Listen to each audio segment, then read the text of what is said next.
अस्सलाम, सुबह बखैर, good morning. आप देख रहे हैं सुबह का समा और मैं हूं आपके साथ मदीहा नकवी। शो के आगाज़ में सबसे पहले बात करेंगे कि कल शाम नहायत ही अफसोसनाक और हौलनाक वाक़या पेश आया कराची के इलाके आयशा मंजिल में, जहां पर एक रिहायशी इमारत अर्शी टावर जिसको हम कह सकते हैं, वहाँ पर आग लगी।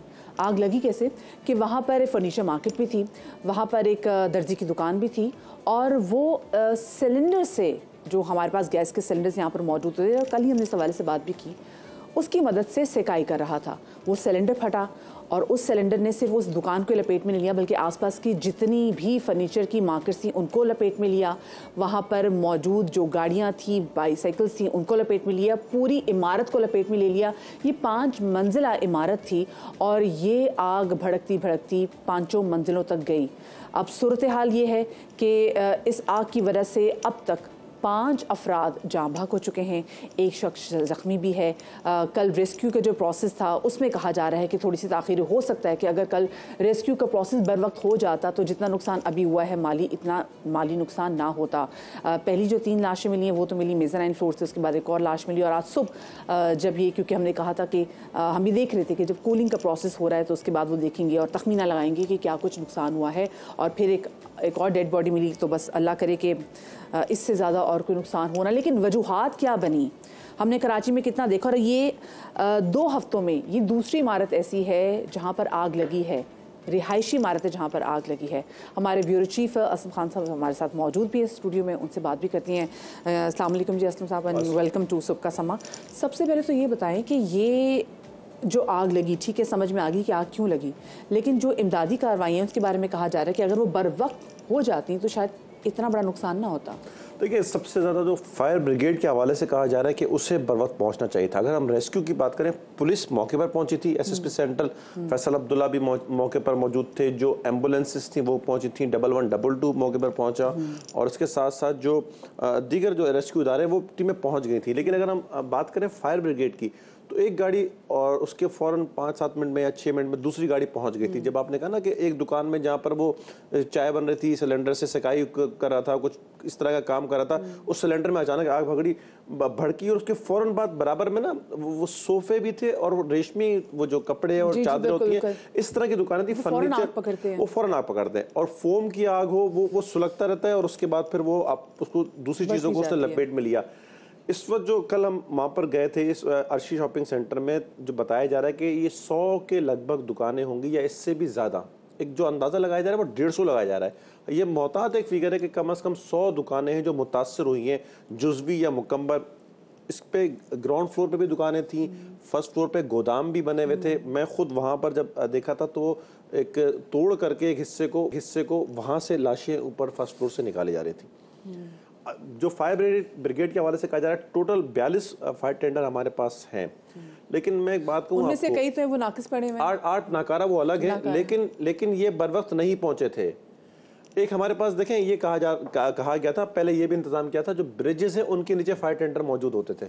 आपने देखा होगा कराची में, अब वहाँ पर नशइयों के डेरे हैं और पहले वहाँ पर आपने देखा था कि हम हर ब्रिज के नीचे 1-1, 2-2 फायर टेंडर मौजूद होते थे। होना चाहिए, होना ही चाहिए।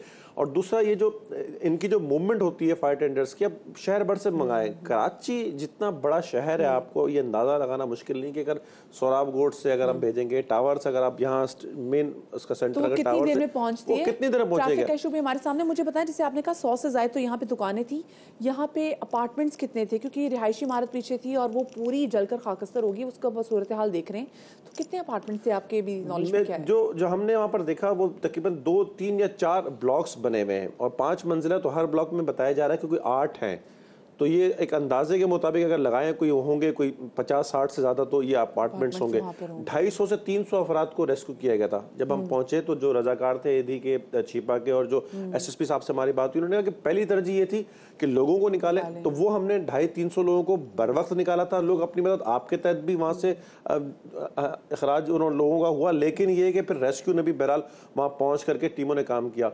जो लोग थे, जो ऐनी शाहिदीन है, उनसे जब हमारी बात हुई वो कह रहे कि फायर ब्रिगेड लेट आई है और उसकी बड़ी वजह देखें, एक समझना हमें चाहिए कि स्टेशन आपके करीब है नहीं, पानी भरने के लिए उनको जगह मिलती नहीं है। हम जब बात करते हैं ना कि ज्यादा फायर टेंडर्स हो, उसकी वजह ये बात होती है कि एक वक्त में ज्यादा गाड़ियां पहुंचे, कम से कम 10, 12, 15 और वो बुझाने के अमल में हिस्सा लें।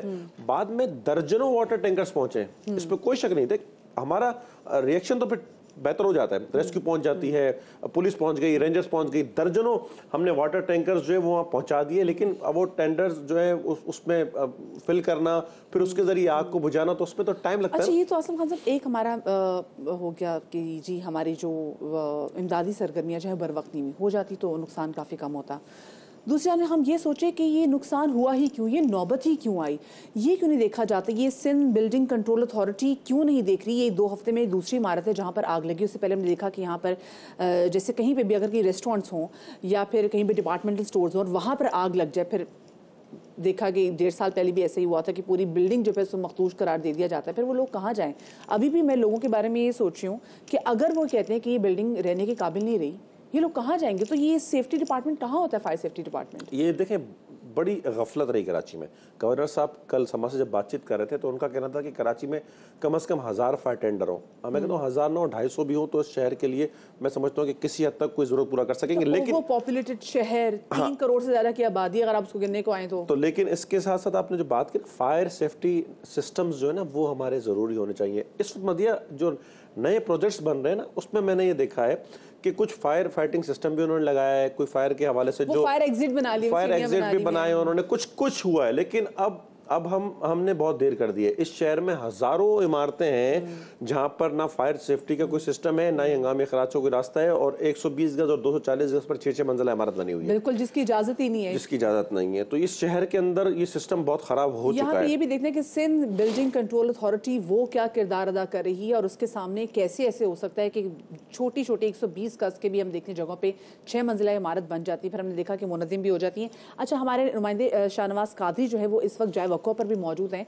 तो ज़रा उनसे भी जान लेते हैं कि वहाँ पर इस वक्त ताज़ा तरीन सूरत हाल वो क्या देख रहे हैं। शाहनवाज जी बताइएगा कि आप तो इस वक्त मौजूद भी हैं अर्शी शॉपिंग मॉल सेंटर के सामने, अभी क्या सिचुएशन देख रहे हैं? कूलिंग का अमल मुकम्मल हो गया हुआ है और प्रॉपर तरीके से देख लिया गया कि अब कोई और या किसी अल्लाह ना करे गॉड फॉरबिड किसी की डेड बॉडी ना हो वहाँ पे? और देखिए, मैं इस वक्त उसी मकाम पर मौजूद हूँ जहाँ गुज़िश्ता रोज़ अफसोसनाक वाक़या सामने पेश आया था। शॉपिंग मॉल पे आग लगी और उसके नतीजे में जाबाक होने वालों की जो अब तादाद है वो 5 हो गई है। एक शख्स और आज सुबह दम तोड़ा है और उसकी जो है लाश यहाँ से निकाली जा चुकी हैं और तमाम लाशों को अस्पताल मुंतकिल कर दिया गया है, जिसमें से 4 की जो है शनाख्त हो चुकी है। बहुत बड़ी तबाही हुई है। मेरे कैमरामैन कामरानुद्दीन अगर आपको दिखा सकें तो नज़र आएगा इस वक्त जो मार्केट है यहाँ पर सूरत हाल ये है कि 50 से जो ज़ायद दुकानें हैं वो मुकम्मल तौर पर जलकर खास्तर हो गई हैं। इसके अलावा जो ऊपर के फ्लैट्स हैं उनको भी जुज़वी नुकसानात यहाँ में सामने देखने में आ रहे हैं। ताहम जो यहाँ पर जो पार्किंग में मोटरसाइकिलें खड़ी थी, गाड़ियाँ खड़ी थी, उनको भी नुकसान पहुँचा है। 16 से ज़ायद जो मोटरसाइकिलें हैं वो बिल्कुल जलकर खास्तर हो गई हैं, जबकि एक गाड़ी को भी नुकसान पहुँचा है। अब पुलिस की यहाँ पर नफरी मौजूद है। फायर ब्रिगेड ने जो कूलिंग का टाइम लिया था वो अब मुकम्मल हो चुका है। इस बिल्कुल जो है क्लियर करार दे दिया गया है। इस जो सर्च एंड रेस्क्यू ऑपरेशन था वो भी अब मुकम्मल कर लिया गया है और फायर ब्रिगेड का जो अमला है वो यहाँ से चला गया है। अब से कुछ देर कबल यहाँ पर एक एसपीसी की टीम आई थी, उन्होंने बिल्डिंग का मुआयना किया और उनका ये कहना है कि बता रहे थे कि लगभग यहाँ पर 50 अपार्टमेंट तो मौजूद होंगे। तो यहाँ के जो मुतासरीन हैं उनके वाले से बताएं, क्योंकि वो अपने घरों में तो रात नहीं गुजार सके, फिर वो कहाँ गए बेचारे मुतासरीन? और देखिए, ये जो ऊपरी फ्लोर्स के जो मकीन थे उनको गुज़िश्ता रोज़ खाली कराया गया था और उनके बारे में जब बताया जा रहा है कि वो अपने रिश्तेदारों के घर चले गए हैं, क्योंकि इस वक्त भी जो है ख़तरा है कि इमारत जो है मखदूश हो सकती है। इसी वजह से गुज़िश्ता रात वो काफ़ी देर तक यहाँ पर मौजूद रहे और उसके बाद वो अपने रिश्तेदारों के घर चले गए। किसी ने मेकशिफ्ट अरेंजमेंट किया, तो सूरत हाल खासी ख़राब थी गुज़िश्ता रात भी और आज भी जो है वो मकीन है वो यही कहते हैं कि उनको अपने रिश्तेदारों के घर जो है टाइम गुजारना पड़ेगा जब तक इस इंतज़ामिया इस बिल्डिंग को रहने के काबिल करार नहीं देती, उस वक्त तक वो मेकशिफ्ट अरेंजमेंट पर रह रहे वापस नहीं आ सकते। ठीक है, बहुत शुक्रिया जी। शाहनवाज कादरी हमारे नुमाइंदे हमारे साथ मौजूद थे। असलम खान साहब, बहुत सारे वाक़यात कवर भी किए हैं, लोगों की कसमापुरसी, लोगों की बेबसी एक तरफ, लेकिन मुझे बताएं कि जब कोई ऐसी इमारत में आग लगती है और उसको मखदूश करार दे दिया जाता है, कह दिया जाता है कि नहीं अब ये रहने के लायक नहीं रही, तो कुछ कंपनसेशन मिलती है वहाँ के जो रहने वाले रिहायशी होते हैं उनके लिए, उनका क्या मुस्तकबिल होता है फिर? देखिए, अब अगर वो कंपनसेशन देते भी हैं तो बराए नाम होती है 5 लाख या 10 लाख। अब या अगर ये फ्लैट जिस जगह है वो 50 लाख 60 लाख और 1 करोड़ रुपए के हैं, अगर उनको कंपनसेशन 5 लाख और 10 लाख मिलेगी तो आप सोच लें कि साल भर का किराया भी नहीं है, वो किराया भी नहीं है, देते हैं कंपनसेशन लेकिन वो बराए नाम होती है। अब कल अहमद शाह साहब आप पहुँचे, गवर्नर सिंध ने विजिट किया, मेयर कराची हाफिज़ नईम रहमान साहब, मुख्तलिफ निगरां वज़ीर भी पहुँचे, फिर मुख्तलिफ मैंने देखा और भी सियासी और मजहबी जमातें समाजी रहनुमा भी वहाँ पहुँचे। कहा जा रहा है कि अब काम करेंगे। अहमद शाह साहब ने एक अच्छी बात यह की कि हम जो लोग हैं जो समाजी शख्सियत हैं उनको लेंगे कि जी इन लोगों को रिहेबिलिटेट करें, इनको बहाल करें, चूँकि देखिए अब ये एक मुतवस्सित तबके से ताल्लुक़ रखने वाले लोग हैं। कल हमने ये स्टोरी की, जो आप सवाल आप कर रही हैं, कल खिज़र वहाँ मौजूद थे, हमने कई फैमिलीज़ का, ख़वातीन भी थी, बच्चे, लड़कियाँ, बुजुर्ग वहाँ मौजूद थे। ये कल मैं रात को आपको 12-1 बजे की बात बता रहा हूँ, उस वक्त वो लोग बिल्कुल बेयारो मददगार थे। ज़ाहिर है फिर किसी के कुछ रिश्तेदार होंगे वहाँ गए होंगे, लेकिन बहुत ही एक मुश्किल सूरत हाल में आ जाते हैं। और इसमें देखिए इंसानी गफलत भी है। अब आपने बात की कि जो हम फायर सेफ्टी की बात करते हैं, बिल्कुल उसमें है हुकूमती इदारों, देखिए पहला कंट्रोल तो हुकूमती इदारों का है। अगर हुकूमती इदारे, चाहे वो सिंध बिल्डिंग कंट्रोल अथॉरिटी हो और रेस्क्यू इदारे, उनकी बर वक्त एक्शन होता और जो एक चेक एंड बैलेंस होता तो ये वाकया नहीं होता। फिर एक इंसानी गफलत भी होती है, बहुत सारे वाकयात में इंसानी गफलत भी है। अगर आप नाकिस वायरिंग इस्तेमाल करेंगे तो उससे भी मसला बनेगा, सिलेंडर अगर आप इस्तेमाल करेंगे तो उससे देखिए कितना बड़ा नुकसान हुआ है। बहुत शुक्रिया जी। असलम खान साहब हमारे ब्यूरो चीफ कराची हमारे साथ मौजूद थे। बहुत बड़ा वाकया और ऐसे वाकयात हमने पहले भी देखे हैं और अफसोस की बात तो यह है कि पिछले 2 हफ्तों में ये दूसरा वाक़या है जहाँ पर रिहायशी मंजिल में आग लगी है। तो इसकी भी जैसे जैसे मैं अपडेट्स आती जाएंगी हम आपके साथ शेयर करते जाएंगे। अभी हम ज़रा बात करेंगे लाहौर की, क्योंकि लाहौर में हम देखने के पॉलिटिकल जमातें काफ़ी ज़्यादा एक्टिव नज़र आ रही हैं। बिलखुसूस मुस्लिम लीग नून की हम बात करें तो कल वो हुआ जो कि पिछले 15 बरसों में नहीं हुआ। कल हुई मुलाकात मुस्लिम लीग नून के बानी मियाँ मोहम्मद नवाज शरीफ की चौधरी शुजात हुसैन साहब से, और मुस्लिम लीग नून और देखना हम थे मुस्लिम लीग काफ, जो कि लग रहा था कि कभी भी एक पेज पे नहीं आएंगी, वो सीट एडजस्टमेंट को लेके एक पेज पर आ गई हैं। ये हुआ क्या है, ये कहानी क्या है? ब्यूरो चीफ लाहौर हमारे साथ नईम हनीफ मौजूद है, ज़रा उनसे जान लेते हैं। नईम हनीफ, बहुत शुक्रिया आपके वक्त का। सबसे पहले तो ये बताएं ये क्या हुआ है, चंद सामने आ गया, वो ये आइस ब्रेक हुई कैसे ये? अच्छा, ये मेरे ख्याल में आपके लिए आइस ब्रेक हुई है, लेकिन मेरे नज़दीक ये मुलाकात एक बहाना है, प्यार का सिलसिला पुराना है। आप देखिए कि जैसे आपने फरमाया कि 15 साल में ये नहीं हुआ था, तो मैं आपको याद दिला देता हूँ। असल में हमारी याददाश्त बहुत कमज़ोर है पाकिस्तानी कौम की। 74 सालों में वो नहीं हुआ कि कोई वज़ीर आज़म अदम एतमाद से घर गया हो। तो ये कहानी वहीं से शुरू हुई थी, ये कोई नई बात नहीं है। ये अहदो पैमा, हाँ ये एक बार तो हो चुका है, दो दफ़ा हुआ ये। हाँ, ये अहदो पैमा देखा जाए तो और ये आइंदा जो सियासी सफ़र है और ये दोस्ती, ये तब शुरू हुई थी जब अदम एतमाद की तहरीक लाने के लिए PDM बनी थी। आप देखिए कि मियाँ नवाज शरीफ जो है बज़ाहिर तो अभी मिलने गए ज़ौरलाई रोड और चौधरी हाउस, तकरीबन को 15 साल बाद मुलाकात हुई होगी, लेकिन मेरा ख्याल है कि कभी 15 दिन का वक्फा भी नहीं आया जब से अदम एतमाद की तहरीक आई, जब से साबिक़ वज़ीर आज़म को घर भेजा गया, जब से PDM बनी। मेरा ख्याल है 15 दिन का वक्फा भी नहीं आया होगा कि एक कोऑर्डिनेशन जो है काफ लीग और नून लीग के दरमियान वो हमेशा रही, जिसमें मियाँ शहबाज शरीफ जो है उनका अहम किरदार रहा, मरियम नवाज़ जो है वो राब्ते में रहीं, राना सनाउल्लाह, एहसन इकबाल, ये तमाम लोग जो थे, ये तारिक बशीर चीमा जो सेक्रेटरी जनरल हैं काफ लीग के, उनके, चौधरी शुजात हुसैन के, सालिक हुसैन के, बिल्कुल राब्ते में रहे। और ख़ास तौर पे जब परवेज़ लाई अचानक से जो है किसी मजबूरी के तहत अपने भाई को, अपनी फैमिली को छोड़ के रातों रात वो पहले उन्होंने मिठाई तकसीम की इस्लामाबाद में, मुबारकबादें ली, मुबारकबादें दी, बाप पार्टी को मिठाई खिला दी, MQM को मिठाई खिला दी, जाके जो है वो मियाँ शहबाज शरीफ के मुंह में भी लड्डू डाले अपने हाथों से चौधरी परवेज़ लाई ने, और अगले दिन अचानक से फुर से वो उड़ गए और गायब हो गए। तो उसके बाद ये जो दोस्ती का रिश्ता था, जब ऐसे हालात में चौधरी शुजात हुसैन खड़े रहे पीडीएम के साथ, मियां नवाज शरीफ के साथ, मियां शहबाज शरीफ के साथ और पीडीएम की बाकी जमातों के साथ, तो फिर ये दोस्ती का रिश्ता काफ़ी मजबूत होता चला गया। अब ये सूरत हाल है कि ये कोई मेरे लिए कोई नई बात नहीं है कि सीट एडजस्टमेंट हो गई। ये मामला तब से तयशुदा है मदीहा, जब अदम एतमाद की तहरीक में आप देखिए कि आज जैसे मियां नवाज शरीफ जो हैं काफ लीग से मिल रहे हैं, इसी तरह एमकेएम और नून लीग की मुलाकातें हुई कुछ दिन पहले। इसी तरह बाप पार्टी जो है बलूचिस्तान वो गए और बड़ा उनका वालहाना इस्तकबाल हुआ, और इस तरह जैसे कोई प्राइम मिनिस्टर जो है वो लैंड कर रहे हैं बलूचिस्तान की सरजमीन पर। देखिए पंजाब में ना एक रिवायत है, पंजाब में अगर आपकी कोई पुरानी दुश्मनी भी हो और अगर पुरानी नाराज़ी भी हो, अगर आप अपनी घर की ख़वातीन वहाँ पर लेकर चले जाएं तो ये बड़ी सिग्निफिकेंस रखता है। ये मियाँ मोहम्मद नवाज शरीफ जो है वहाँ पर अकेले नहीं गए, वो अपनी साहबजादी मरियम नवाज साहिबा को साथ लेके गए हैं। तो मुझे ज़रा इसकी सिग्निफिकेंस भी बताइएगा कि वो जो अपनी बेटी को वहाँ पर साथ ले गए हैं। देखिए इस तमाम तर सूरत हाल में मियां नवाज शरीफ चूँकि उस वक़्त लंदन में थे और यहाँ पर बराह रास्त जो है चीज़ों को मियां शहबाज शरीफ और मरियम नवाज़ ही मुस्लिम लीग नून के बिहाफ पे, मियां नवाज शरीफ के बिहाफ पे डील कर रही थी चीज़ों को, और तमाम तर उस तहरीक के दौरान भी। तो इस वजह से थोड़ा ये बड़ा अच्छा पॉइंट है जो आपने उठाया है कि पंजाब की ये रवायत है। तो बिल्कुल ये वही जस्चर था कि पूरी फैमिली एक तरह से, कोई मिस नहीं था हमजा शहबाज के अलावा। और हमजा शहबाज जो है वो बैरून मुल्क हैं चूँकि, और थोड़े नाराज़ भी हैं, वो एक अलग कहानी है, वो फिर कभी आपसे डिस्कस करूंगा। तो बताएं ना, ये मुस्लिम लीग नून में वैसे हमारे दीगर लीडरान भी नाराज हैं। फिर देखें ना, अब ये तो हमजा शहबाज साहब की तो पार्टी हो गई है, वो आए भी तो 45 दिनों के लिए थे जब उनको वज़ीर आला भी बनाया गया था, तो उनको मनाने के लिए कुछ नहीं किया जा रहा।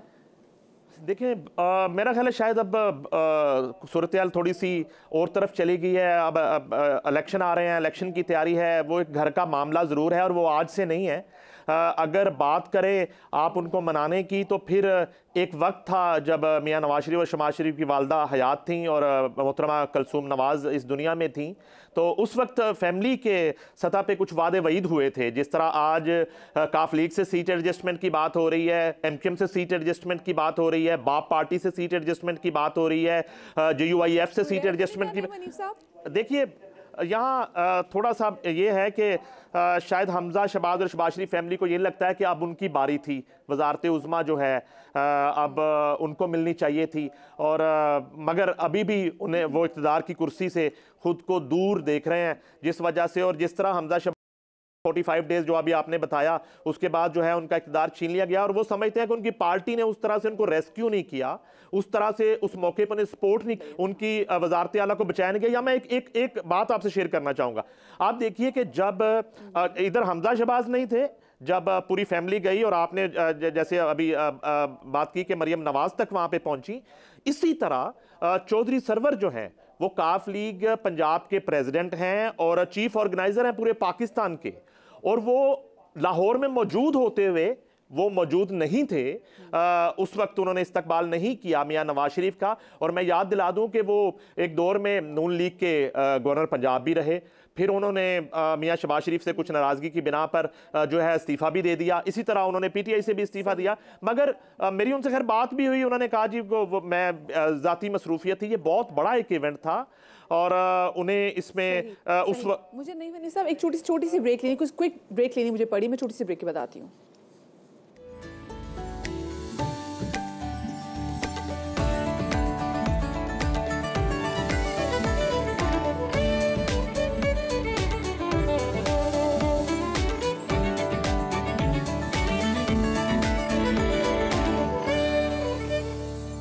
Welcome back after the break. और ब्रेक पर जाने से पहले हम बात कर रहे थे कि मुस्लिम लीग काफ और मुस्लिम लीग नून के दरमियान सीट एडजस्टमेंट हो गया है, और हम बात कर रहे थे हमारे ब्यूरो चीफ लाहौर नईम हनीफ साहब से, वो हमारे साथ मौजूद भी हैं। नईम हनीफ साहब, सिर्फ बस एक आखिर में एक आपसे सवाल पूछना चाहूँगी क्योंकि मुझे ब्रेक लेनी पड़ गई थी कुछ तकनीकी वजूहात की वजह से। इस सीट एडजस्टमेंट का आप मुस्लिम लीग नून को पंजाब में कोई फ़ायदा होते हुए भी देख रहे हैं? मेरा नहीं ख्याल। बड़ा अच्छा सवाल है आपका, क्योंकि इस सीट एडजस्टमेंट से बहुत ज़्यादा मसाइल का सामना करना पड़ रहा है मुस्लिम लीग नून को। जैसे कि तारिक बशीर चीमा जो हैं वो सेक्रेटरी जनरल हैं काफ लीग के, वो बहावलपुर से सीट एडजस्टमेंट के बाद यानी कि मुस्लिम लीग नून के इत्तेहाद से इलेक्शन लड़ना चाहते हैं। अब इससे पहले इसी सीट से बलीगुर रहमान जो हैं वो इलेक्शन लड़ते थे, जो इस वक्त गवर्नर पंजाब है। चले उनको तो अकोमोडेट कर दिया गया, बतौर गवर्नर जो है वो उनको एडजस्ट कर दिया गया। सऊद अजीज उसी हल्के से इलेक्शन लड़ना चाहते हैं। अब वहाँ पे एक थोड़ी सी सूरत हाल नून लीग के लिए काफ़ी दुश्वार है। इसी तरह सालक चौधरी जो हैं वो गुजरात से जिस हल्के से इलेक्शन लड़ना चाहते हैं, वहाँ पे नून लीग का जो उम्मीदवार है फिलहाल उसका ये कहना है कि अगर सीट एडजस्टमेंट काफ लीग से की जाएगी तो वो आज़ाद हैसियत में उनके सामने इलेक्शन कॉन्टेस्ट करने आ जाएगा। इसी तरह जो है वो गुजरावाला डिवीजन में गुजरात समेत बहुत से ऐसी सिटीज़ हैं जहाँ पे बहुत मसाइल का सामना है। इसी तरह लाहौर के अंदर काफ़ी प्रॉब्लम का सामना है। लंदन में 4 साल जो है जो जिला वतनी काटी मियाँ नवाज शरीफ ने, और इनकी सिक्योरिटी का तमाम तर एहतमाम जो था वो एहसन डार के पास था। गुजरावाला से उनका भाई जो है उमर डार इलेक्शन लड़ना चाहते हैं, उनसे नवाज शरीफ साहब लंदन में वादा भी कर चुके हैं, मगर अब वहाँ भी सूरत हाल काफ़ी पेचीदा हो गई और वो 2 रोज़ कबल लंदन से वापस आ चुके हैं और इस वक्त भी वो माल्टन और जाती उमरा उन्होंने अपना जो है ना वो डेरा डाल लिया है अपनी सीट को कंफर्म करने के लिए। नून का इस वक्त सबसे बड़ा चैलेंज होगा कि वो किस तरीके से वो लोग जो कि पार्टी से वफादार रहे हैं उनकी उस वफादारी और उस लॉयल्टी को देखते हुए उनको एड्रेस भी कर सके। बहुत शुक्रिया जी। ब्यूरो चीफ लाहौर नईम हनीफ साहब हमारे साथ मौजूद थे और एक अहम गठजोड़ के हवाले से बात कर रहे थे। देखा कि इलेक्शन आने से पहले हुआ है मुस्लिम लीग काफ और मुस्लिम लीग नून के दरमियान। अब ज़रा मैंने बात करनी है अपने शो में सिक्योरिटी की सूरत हाल के हवाले से, अमन अमान की सूरत हाल के हवाले से। हम स्ट्रीट क्राइम्स की अगर हम बात करें तो ऐसा नहीं है कि हम ख़बरों में कराची के हवाले से सुनते हैं तो लाहौर में नहीं है। लाहौर में भी स्ट्रीट क्राइम्स हम देखते हैं, हम इस्लामाबाद में भी देखते हैं। ओवरऑल अगर अपने मुल्क में देखें तो स्ट्रीट क्राइम की जो सूरत हाल है वो दिन ब दिन बढ़ती ही चली जा रही है। अब सवाल ये पैदा होता है कि क्या इतनी चीज़ों में बेहतरी हुई है पॉलिसीज़ में कि जो पिछले साल जो सूरत हाल थी स्ट्रीट क्राइम्स की, उससे इस साल जो कि अब ख़त्म होने वाला है 2023, चीज़ें कुछ बेहतर हुई हों। हमारे साथ कराची से मौजूद होंगे हमारे नुमाइंदे शाहनवाज कादरी, लाहौर से जहांगीर खान हमारे नुमाइंदे हमें ज्वाइन करेंगे, पेशावर से हमारे साथ होंगे सजाद हैदर और साथ में इस्लामाबाद से कमर मुनव्वर हमारे साथ हमारे नुमाइंदे मौजूद होंगे। कराची से एक बार फिर शाहनवाज कादरी, सबसे पहले तो मैं आपसे सबसे पहले जानना चाहूँगी कि अगर हम स्ट्रीट क्राइम्स के वाक़यात के हवाले से बात करें तो जो पिछले साल के जो वाक़यात थे उसके मुकाबले में इस साल क्या कम वाक़यात हुए हैं या ज़्यादा वाक़यात हुए हैं? करें तो पिछले साल के 12 महीनों के दौरान 24,000 से ज़ायद वारदातें रिपोर्ट हुई थी, लेकिन इस साल जो है ये वारदातें डबल हो चुकी हैं। 75,000 का फिगर ये क्रॉस कर चुका है और ये तमाम वो क्राइम हैं जो रिपोर्टेड क्राइम हैं। और हम जो साबिक IG सिंध है गुलाम नबी मेमन, उनकी जानिब से ये बताया गया था कि जो 75% जो क्राइम है वो रिपोर्ट ही नहीं होता है, यानी कि ये इतना ज़्यादा फिगर है कि बहुत ज़्यादा उसमें तशवीश की नाक सूरत बनती जा रही है। और अगर हम बात करें तो कौन सा क्राइम सबसे ज़्यादा किया जाता है तो इस वक्त तो शहर के अंदर मोटरसाइकिल की चोरी है वो बढ़ गई है और इस साल 50,000 से ज़ायद मोटरसाइकिलें चोरी हो चुकी हैं। सही। अच्छा, मुझे ये बताइएगा कि हमारे शहर में और हम पाकिस्तान में ओवरऑल बात भी करें तो क्राइम बढ़ने की जो सबसे बड़ी वजह है वो ड्रग्स का इस्तेमाल भी है, तो क्या उस पर इस साल काबू पाने की कोशिश की गई है? क्राइम की जो बड़ी वजह है, बिल्कुल आपने सही कहा कि नशे का इस्तेमाल, उसकी फ़रोख्त, ये सबसे बड़ी वजह है और इस पे काबू पाने की मुतअद्दिद बार कोशिश की गई है। स्पेशल ब्रांच की एक रिपोर्ट आई थी जिसमें कहा गया था कि अक्सरियत जो पुलिस अफसरान हैं वो इस नशे की सपोर्ट करते हैं। लिस्टें भी बनी, उनके खिलाफ कार्रवाई भी हुई, लेकिन सूरत हाल बेहतर होने के बजाय मज़ीद ख़राब होती जा रही है। जगह जगह गली गली ये मंशियात फ़रोख्त की जाती है और पुलिस जो इनके साथ जो कोई ऐसी हमें वाज़ेह तौर पर इनकी हिकमत अमली नज़र नहीं आती जिससे ये कहें कि मंशियात की फ़रोख्त में या इस्तेमाल में कमी आई है। 26 से ज़ायद इदारे हैं इस शहर के अंदर या इस मुल्क के अंदर जो मंशियात को रोकने के लिए बनाए गए हैं, लेकिन अफसोस के साथ कहना पड़ता है कि ये मंशियात कम होने के बजाय बढ़ती ही जा रही है। सही, ठीक है। अच्छा, जहांगीर खान हमारे साथ लाहौर से मौजूद है। जहांगीर, मुझे बताइएगा कि अगर मैं मवाजना करना चाहूँ कि पिछले साल जो स्ट्रीट क्राइम्स की वारदातें थीं और लाहौर में जो सिचुएशन थी वो क्या थी और इस साल क्या थोड़ी बेहतरी आई है या हालात ज़्यादा ख़राब हुए हैं?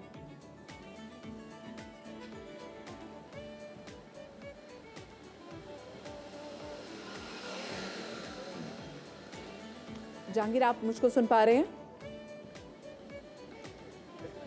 ठीक है, मैं कोशिश करूंगी कि जहांगीर से मेरा रब्ता जो दोबारा हो सके, वो भी मुझे सुन नहीं पा रहे। लेकिन मैं शाहनवाज कादरी ज़रा आपसे बात ये जानना चाहूँगी कि जैसे हमने बात की कि जी अब जो ड्रग्स का इस्तेमाल है वो दिन ब दिन बढ़ता चला जा रहा है, एंड समहाउ वेरी अनफॉर्चुनेटली ये जो ड्रग्स हैं, ये पहले हम देखते थे नशई हमें सड़कों पर बैठे हुए, किना की थड़े पर बैठे हुए नजर आ जाते थे, लेकिन अब ये ड्रग्स जो हैं ये एंटर हो गए हुए हमारे कॉलेजेस, हमारी यूनिवर्सिटीज़ में। तो उसके हवाले से बताएं कि वहाँ रोकथाम के हवाले से क्या कुछ किया जा रहा है।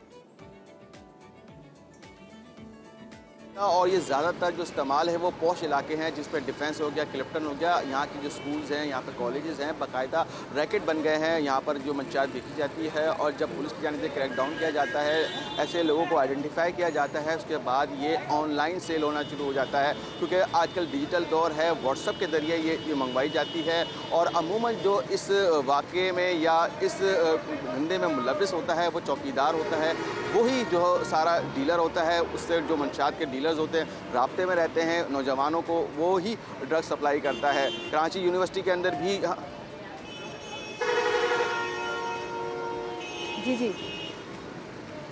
जी जहांगीर, हम आपको सुन पा रहे हैं। मुझे मालूम है कि पीछे जो है पीछे ट्रैफिक का काफ़ी ज़्यादा शोर भी है।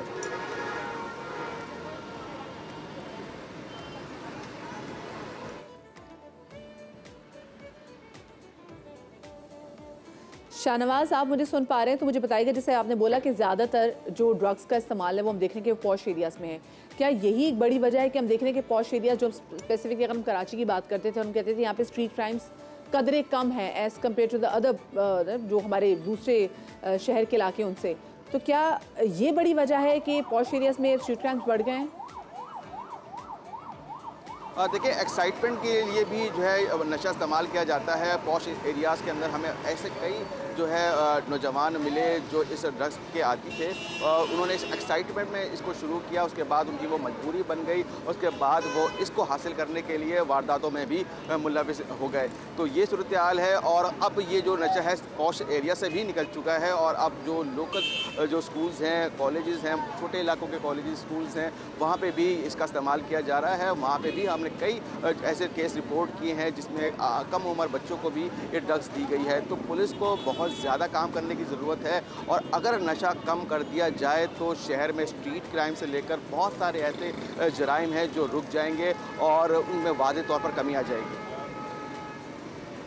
अच्छा, देखिए यहाँ पे शाहनवाज होता है कि ज़्यादातर जो मोबाइल चोरी होते हैं, जो छीने जाते हैं, तो उन पे लोग जाके एफआईआर नहीं कटवाते, पर हाँ अगर बाइक चोरी होती है तो लोग उस पे जाके एफआईआर कटवाते हैं। तो कितने जो है यहाँ पे हम देखते हैं कि रिकवर हो जाते हैं। अच्छा, जहांगीर भी हमारे नुमाइंदे इस वक्त उन्होंने हमारे साथ वापस आ गए हैं। जहांगीर, मुझे ज़रा लाहौर की सिचुएशन के हवाले से बताइएगा, पिछले साल जो यहाँ पे क्राइम रेट था वो कितना था, और क्या इस साल थोड़ी बहुत बेहतरी आई है, यहाँ पर क्राइम रेट कम हुआ है लाहौर में या बढ़ गया है?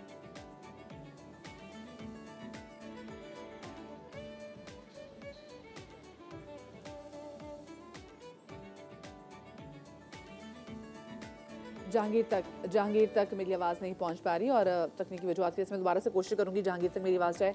बट वो सेम सवाल मैं आपसे करना चाहूँगी कि रिकवर हो जाती है, शाहनवाज से पहले बात करी थी, जो रिपोर्ट होती हैं कि जी मोटर बाइक चोरी हुई है, फ़ोन चोरी हुए हैं, ये रिकवर हो जाते हैं? है कि 75% जो ऐसी वारदातें हैं वो रिपोर्ट नहीं होती। उसकी वजह यही होती है कि आपके शहरी समझते हैं कि उनको थानों के चक्कर लगाने पड़ेंगे या अदालत के चक्कर लगाने पड़ेंगे, इसी वजह से वो लुटने के बाद पुलिस को रिपोर्ट नहीं करते हैं। मोबाइल फ़ोन जब छिनता है तो CPLC को ब्लॉक करवा दिया जाता है, CPLC के पास डेटा मौजूद होता है, लेकिन कैश छीनने की वारदातें हैं, जो छोटी कैश छीनने की वारदातें हैं, अक्सर जो शहरी हैं वो रिपोर्ट ही नहीं कराते हैं। और जब रिपोर्ट ही नहीं होगा तो पुलिस कैसे उसको रिकवर कराएगी और कैसे जो है उस शहरी को वापस करेगी। जो वाक़यात रिपोर्ट हो जाते हैं उसमें से 10% ऐसे मोबाइल फ़ोन और ऐसे कैश के छीनने के वाक़यात हैं जो शहरी को वापस मिल जाते हैं, और अक्सर ये जो मोबाइल फ़ोन है या जो कैश है वो वापस नहीं मिलता है शहरी को। सही, ठीक है। अच्छा, पेशावर से सजाद हैदर भी हमारे साथ मौजूद हैं। सजाद, आप मुझे बताइएगा कि पेशावर में पिछले साल अगर हम क्राइम रेट के हवाले से बात करें तो वो क्या था, और क्या इस साल क्राइम रेट में कमी वाक़ई हुई है? जी, अगर हम पिछले साल की बात करें तो 2022 में जो सितंबर तक का डेटा था और अगर इस साल के डेटा से उससे मुआवजा करें सितंबर तक, तो उसमें जराइम की शरह में जो है इजाफा जो है वो देखने में आया था। कत्ल इक़दाम कत्ल के केसेस में भी इजाफा आया था, जबकि डकैती चोरी की केसेस भी 758 से बढ़कर जो है 811 हो गए थे। 314 शहरी मोटरसाइकिल और गाड़ियों से, जबकि 357 से ज़ायद जो है अपने मोबाइल फ़ोन से हाथ धो बैठे थे। जब पेशावर में क्राइम की शरह जो है बढ़ रही थी सितंबर तक, तो उसके बाद पुलिस ने भी जो है सर जोड़कर बैठ गए और उन्होंने एक हिकमत अमली तैयार की। ऐसे ही एक स्नैचिंग का वाक़या पेशावर में हुआ था, जिसमें एडवर्ड्स कॉलेज का तालिब इल्म भी जो है उसमें जो है जहाँ बहक हुआ था। उसके बाद पुलिस ने जो है स्ट्रेटजी बनाई और पुलिस ने ये स्ट्रेटजी बनाई कि हुकाम ने बैठ कर जो है तमाम पुलिस एहलकारों को बैठ कर जो है अहकामात जारी किए और उन्होंने ये जारी किया कि जो भी राजधानी और स्नैचिंग का वाक़या होगा, अगर आप पे कोई फायरिंग करते हैं तो आप सेल्फ डिफेंस में उसके ऊपर फायर करेंगे। जो पुलिस ने 2 माह के अंदर जो ऑपरेशन स्टार्ट किया था, उसमें 4 जो है राहजान जो है वो हलाक, जबकि 34 से ज़ायद जो है ज़ख्मी हुए हैं। जिसके बाद अगर हम 2 महीने की बात करें अक्टूबर और नवंबर की, तो बढ़ते हुए क्राइम की वजह आपने क्या देखी है कि बेरोजगारी बड़ी वजह है? जी, बढ़ते हुए क्राइम की वजह जो है एक तरफ तो बेरोज़गारी भी है, लेकिन यहाँ पर जो पुलिस ने जो है ऑपरेशन किया था और उसमें गिरफ्तारियाँ की, 30 से ज़ायद अगवान बाशिंदे भी जो है मोबाइल स्नैचिंग में जो है वो शामिल थे। तो पेशावर एक ऐसा इलाका है जहाँ पर जो है पूरे सूबे से लोग आते हैं और यहाँ पर दीगर लोग भी बसते हैं, जिसकी वजह से क्राइम में की शरह में जो है इजाफा देखने में आता है। लेकिन पुलिस ने जो भी क्रैकडाउन शुरू किया है, 2 माह हो गए हैं इसको, इसके बाद जो है क्राइम की शरह में जो है कमी देखने में नज़र आ रही है, क्योंकि पुलिस की जो है प्रेजेंस भी वो हर जगह पे मौजूद होती है। और उसके अलावा जो उनको जो है अहकामात जारी किए गए हैं कि जहाँ पर भी कोई ऐसा वाक़या होगा, हर हाल में किसी भी तरह चाहे जिस तरह भी हो, मुलजिम को जो है गिरफ्तार किया जाएगा। रात को भी पुलिस यहाँ पर पेशावर के थाना रहमान बाबा के हदूद में जो है एक पुलिस मुकाबला हुआ है, जहाँ पर 2 राहजान थे जिन्होंने राहजानी की कोशिश की, तो पुलिस ने उनके ऊपर फायर की। एक राहजान तो तारीकी का फ़ायदा उठाकर फरार हो गया, जबकि दूसरे को ज़ख्मी हालत में जो है पुलिस ने गिरफ्तार कर लिया। सही, ठीक है, बहुत शुक्रिया जी। सजाद हैदर हमारे नुमाइंदे हमारे साथ पेशावर से मौजूद थे और हमारे कराची से मौजूद थे शाहनवाज कादरी। एक बड़ी वजह यहाँ पर यह है कि जो स्ट्रीट क्राइम दिन ब दिन बढ़ते चले जा रहे हैं वो ये कि नशे का इस्तेमाल बहुत ज़्यादा हो गया है और जो शख्स नशावर चीज़ें इस्तेमाल करता है उसको अपने नशे की जो हुड़क होती है कि उसको उसने करना ही है, फिर वो उसमें उसको किराए पे 200 रुपये में उसको पिस्टल भी मिल जाएगी, फिर उसके बाद वो जो लूट के लेकर आएगा वो आगे दे देगा। नशा एक बड़ी रीज़न है एंड ऑफ कोर्स बेरोज़गारी भी एक बहुत बड़ी रीज़न है, जिसकी वजह से हम देख रहे हैं कि ये जो क्राइम की वारदातें हैं उनमें दिन ब दिन इजाफा होता चला जा रहा है। एक छोटी सी मुझे यहाँ पर ब्रेक लेनी है, ब्रेक के बाद वापस आते कहीं मत जाइएगा।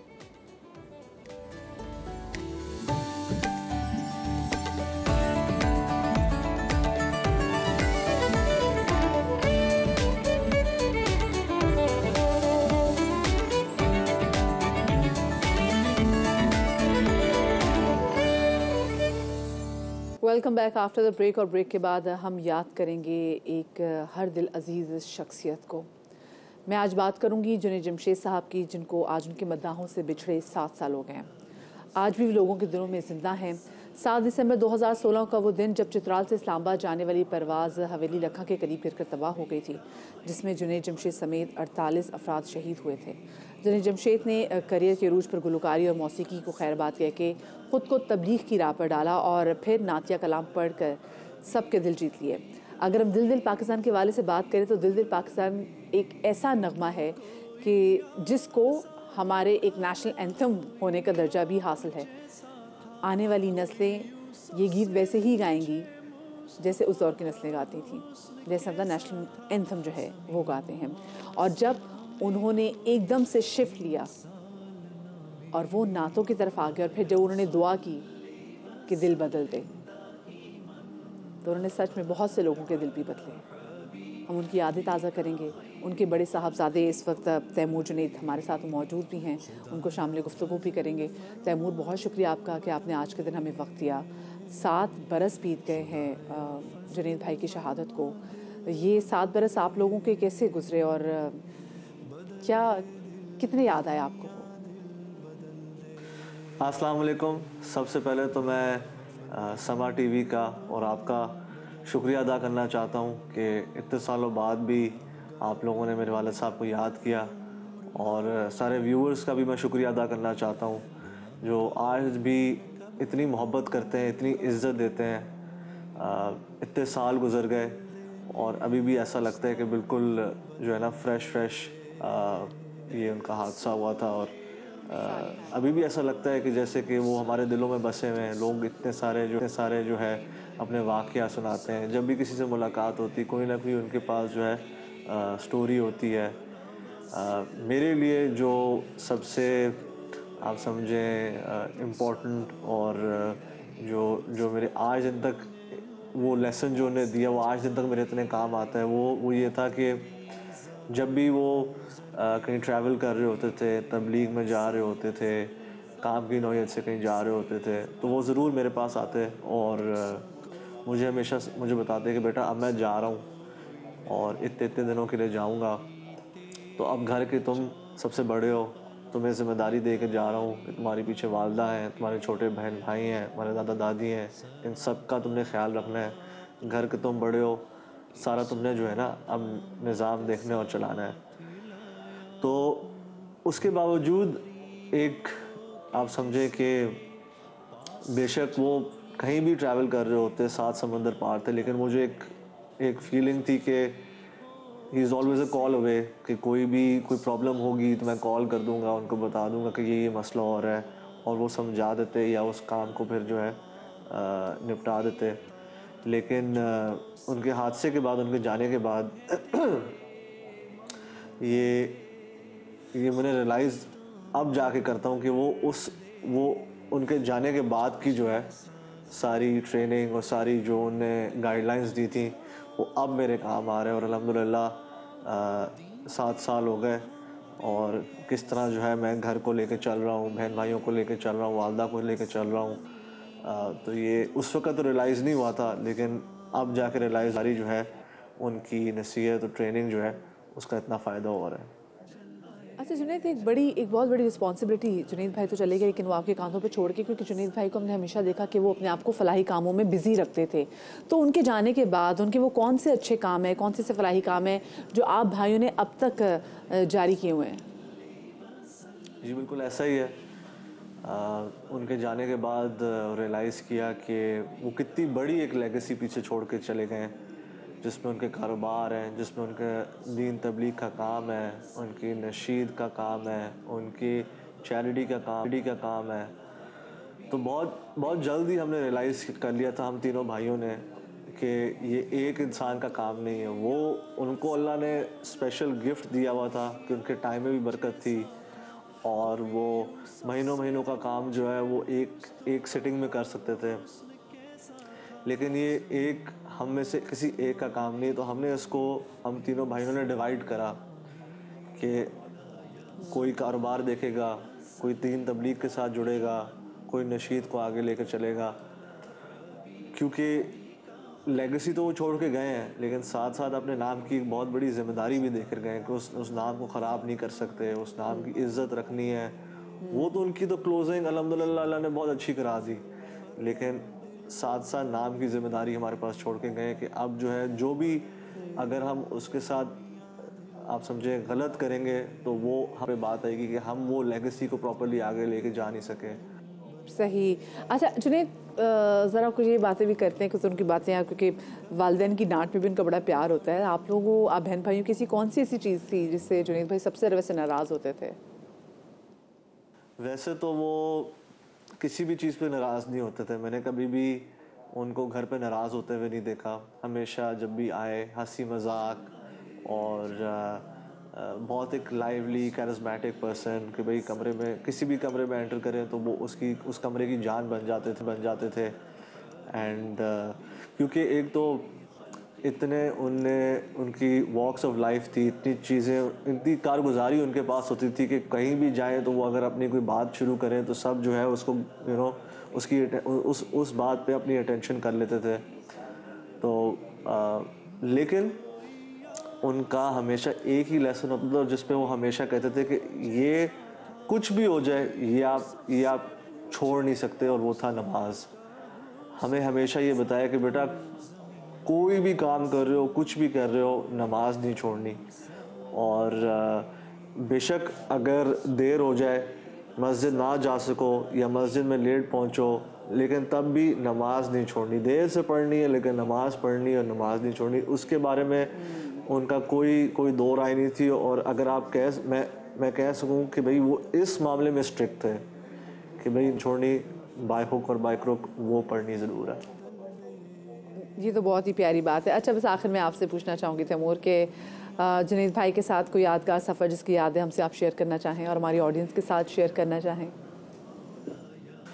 उनके साथ तो अल्हम्दुलिल्लाह उनने आप समझे बहुत सफ़र कराए, बहुत दुनिया दिखाई, बहुत दुनिया घुमाई, लेकिन दो ऐसे सफ़र हैं जो मुझे बहुत आज दिन तक बहुत क्लियरली याद है और मैं बहुत खुश हूँ कि हमने ये सफ़र किए थे। एक उनमें जो हमारा लास्ट ट्रिप था एज एन एंटायर फैमिली, जिसमें हम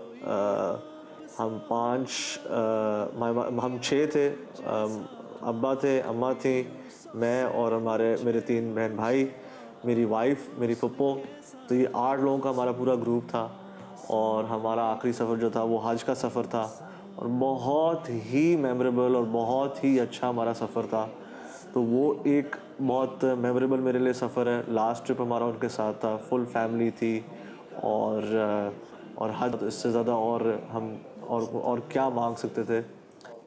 चलें, बहुत शुक्रिया जुनैद आपका कि आपने हमें वक्त दिया आज के दिन जब आपके वालिद की आज 7वीं बरसी भी है। तो अल्लाह पाक उनके दर्जात बुलंद करे और अल्लाह पाक आप लोगों को सब्र दे और अल्लाह पाक आप लोगों को ये आज़म और हौसला दे कि आपने वालिद के जो अच्छे फलाही काम थे उनको जारी रखें। बहुत शुक्रिया आपका। अच्छा, अब ज़रा मैं आगे बढ़ती हूँ और मैं, क्योंकि मैंने आज़म की बात की और मैं आज़म की बात की तो फिर मेरे जहन में एक ऐसी और मेरी आँखों के सामने और इनफैक्ट मेरे स्टूडियो में भी एक ऐसी लड़की मौजूद है जो कि ज़िंदगी में बहुत बड़ी मुश्किलात आने के बावजूद भी कभी उन्होंने हिम्मत नहीं हारी। She is very young, she सिर्फ और सिर्फ 19 साल की उनकी उम्र है। उनको एक प्रॉब्लम थी बैक की, कोई तकरीबन उनके 11 ऑपरेशंस उनकी बैक के 9 ऑपरेशंस जो हैं वो उनके हो चुके हुए हैं। और आप सोचें इंसान का एक ऑपरेशन हो, 2 ऑपरेशन हो तो वो हिल जाता है, किसी इंसान के 9 ऑपरेशन हो तो वो उसको कितना हिला देते होंगे, लेकिन उसके बावजूद उस लड़की ने हिम्मत नहीं हारी। ये लड़की व्हीलचेयर पे होती है और ये व्हीलचेयर पे बैठ के इसने अपने ख्वाब पूरे करने की ठान ली है। ये कुछ इंस्टीट्यूट्स में काम भी कर रही है और करंटली ये कैमरा वुमेन फुटेज प्रोड्यूसर के तौर पे जो है ये अपने फ़राइज़ सर अंजाम भी दे रही हैं। मैं मोमिना की बात कर रही हूँ और मोमिना मेरे साथ मेरे स्टूडियोज़ में मौजूद भी हैं। अस्सलाम वालेकुम मोमिना, वेलकम टू सुबह समा। मोमिना, सबसे पहले तो मुझे बताओ ये इतना हौसला, इतनी हिम्मत ये कहाँ से लेकर आई? मैं अभी सिर्फ आपका पढ़ ही रही थी कि 9 ऑपरेशन अपने लोगों के साथ शेयर ही करी थी। आपके तो साथ सारे बीती हुए हैं, तो ये अपनी कहानी लोगों को बताएं। मैं एक्चुअली मेरी जो डिसेबिलिटी है वो स्पाइना बाइफिडा है। सो ये बाय बर्थ ही होती है और मेरे साथ भी यही था। जब मैं पैदा हुई तो मेरी कमर पे एक ट्यूमर था, जिस ट्यूमर का डॉक्टर ने बोला कि इसका ना ऑपरेशन होगा। सो मेरे 3 ऑपरेशन हुए at the age of 2 years. तो 2 साल में मेरे 3 ऑपरेशन हो गए और उसके बाद एक्सीडेंटली मैंने चलना स्टार्ट कर दिया, विच वॉज़ वेरी अनएक्सपेक्टेड मेरी फैमिली के लिए। तो मेरी फैमिली बहुत ज़्यादा खुश हो गई कि सही अब चल रही थी। मैं बिल्कुल अपनी नॉर्मल ज़िंदगी गुजार रही थी 8 साल की उम्र तक। फिर एक दिन मैं अपनी सीढ़ियों से ऊपर जा रही थी और मेरी पाँव स्लिप होने की वजह से मैं अपनी स्पाइन पे जाके गिर गई। तो मेरा रिज़ल्ट आया था उस दिन 3rd क्लास का, तो आई वॉज वेरी एक्साइटेड। और जब मैं गिरी तो मेरी स्पाइन पे चोट आने की वजह से मेरी जो लोअर बॉडी सेंसेशन थी वो चली गई। एंड आफ्टर दैट मैंने अपने 11 साल घर के अंदर ही गुजारे, कोई पढ़ाई नहीं की क्योंकि हमारे जो सोसाइटी में एक्सेसिबिलिटी नहीं मिलती पर्सन विद डिसेबिलिटीज़ को। तो ऐसी ज़िंदगी गुजर फ्रेंडली नहीं है अगर हम देखें हमारे, बिल्कुल भी नहीं है, कराची के पूरे पाकिस्तान में देखें तो ऐसा ही है। एग्जैक्टली। तो बस अपने घर में ही ज़िंदगी गुजार रही थी और मुझे बड़ा शौक़ था मतलब सोशल होने का, वीडियोस देखने का, बाहर जाने का, बट एग्जैक्टली कॉन्फिडेंस नहीं था, एक्सेप्टेंस नहीं थी, खुद को एक्सेप्ट ही नहीं करती थी। पर अल्हम्दुलिल्लाह मेरी फैमिली बहुत सपोर्टिव थी, मेरे फादर बहुत ज़्यादा सपोर्टिव थे, तो वो मुझे बड़ा कॉन्फिडेंस देते थे। बट समहाउ हम हार जाते हैं, पीछे हो जाते हैं। देन लास्ट ईयर मुझे डिसेबल वेलफेयर एसोसिएशन का बताया किसी ने और मेरी फैमिली ने बड़ा फोर्स किया कि वहाँ जाओ, तुम्हें क्या पता तुम्हें अच्छा लगे। बट वही चीज़ कि मैं कॉन्फिडेंट नहीं थी तो मैं नहीं जाती थी। पर एक दिन मैंने कहा चलो विज़िट करते हैं, विज़िट करने में क्या है। और उस टाइम मेरा 9th ऑपरेशन हुआ था, जिसके बाद डॉक्टर ने कहा था कि अब ये हम इसका मज़ीद ऑपरेट नहीं कर सकते बिकॉज इतनी कैपेसिटी थी जितना हो गया। और मेरा जो यूरिन इनकॉन्टिनेंस था उसकी वजह से मैं बहुत ज़्यादा घबराती थी कि मैं कहीं जाऊँगी तो मेरा यूरिन ना लीक हो जाए, मैं लड़की हूँ, कोई क्या बोलेगा। बिल्कुल बिल्कुल, तो बहुत तकलीफ थी, मतलब मेरे लिए सोचना भी इतनी तकलीफ थी, तो आप तो बहुत होगा। तो फिर मैंने डिसेबल वेलफेयर एसोसिएशन विज़िट किया। जब मैं पहले दिन वहाँ गई तो मेरी तो आंखें दंग रह गई कि वहाँ पर मुझसे भी ज़्यादा सिवियर डिसेबल थे जो लिटरली व्हीलचेयर्स पे अपने अपने काम कर रहे थे। कोई किचन में खाना बना रहा था, कोई दूसरे बच्चों की हेल्प कर रहा था और सब अपना अपना काम कर रहे थे। कोई किसी के लिए बोल नहीं रहा था कि मेरा ये काम कर दो। दे आर इंडिपेंडेंट, वो खुद काम कर रहे थे। और मैं रात को अगर प्यासी भी हूँ और सब सो रहे हो तो मैं पानी भी नहीं पी सकती थी। तो मुझे बड़ा वो इंस्पायरिंग लगा। फिर सर जावेद रईस हमारे जो डिसेबल वेलफेयर एसोसिएशन के फाउंडर हैं, उन्होंने मुझे बोला कि मैं डिसेबल सर्टिफिकेट बनवाने गई थी बेसिकली वहाँ पर। तो उन्होंने मुझे बोला कि तुम सिर्फ एक सर्टिफिकेट बनवाने आई हो। तो मैंने बोला कि नहीं सर, मैं कुछ करना चाहती हूँ, अपनी फैमिली को सपोर्ट करना चाहती हूँ। तो बस मैंने फिर नेक्स्ट डे से ज्वाइन कर लिया DWA। और जब मैंने वहाँ देखा, क्योंकि लोगों को लगता है कि पर्सन विद डिसेबिलिटीज़ खाली बेड डिज़र्व करते हैं, वो मूव नहीं करते, बट DWA में ऐसा नहीं होता है। वहाँ सब अपनी अपनी ड्यूटीज़ करते हैं, स्पोर्ट्स करते हैं, गेम्स खेलते हैं, इतना कारआमद बनाते हैं कि आप बिल्कुल एक्टिवली पार्टिसिपेट करें हर चीज़ तो में। हम एक हमारा हर फ्राइडे को हम पार्क विजिट करते हैं, तो वहाँ पर ना सब अपना अपना खेल रहे थे। तो मैंने रैंडमली फ़ोन उठा के ना एक रील बना दी, क्योंकि मुझे रील्स देखने का भी बड़ा शौक था। तो मैंने जब वो रैंडम रील बनाई तो वो सबको बड़े पसंद आई। हमारा खुद का एक पर्सन विद डिसेबिलिटी चैनल है, विंग्स ऑन व्हील, जिस पे हम अपनी सारी PWDs की एक्टिविटीज़ शेयर करते हैं। तो वो रील उस पर चला दी और वो काफ़ी अच्छा उस पर रिस्पॉन्स आया। फिर हमारे जो हुसैन सर हैं जो विंग्स ऑन व्हील को हैंडल करते हैं, उन्होंने मुझे बोला कि please join us and all that. फिर मैंने एज अ क्या चीज़ थी मुझे बताया, और आपकी रील्स में से क्या खास चीज़ होती है जो कि लोगों को बहुत ज़्यादा पसंद आ जाती है? अभी हम तो कुछ पिक्चर्स आपके लिए वो शेयर भी कर रहे थे नाज़रीन के साथ। वो खास चीज़ ये होती है कि वही बात है ना कि लोग समझते नहीं हैं कि पर्सन विद डिसेबिलिटीज़ ये काम कर सकते हैं, और वो लिटरली खेल कूद, बाहर भागना, घूमना, वो सब कर रहे थे। तो वो बड़ा डिसेंट था लोगों के लिए देखना फर्स्ट टाइम में। और उनको मैंने ऐसा पोइट्री कर दिया था, उनको एडिट करके फुल डांस वगैरह बना के। मुझे ये बताओ, आपने कहा कि आप 3rd क्लास में थी जब आपके साथ ये इंसिडेंट हुआ कि आप गिरी, और उसके बाद फिर आप 11 साल घर में रही।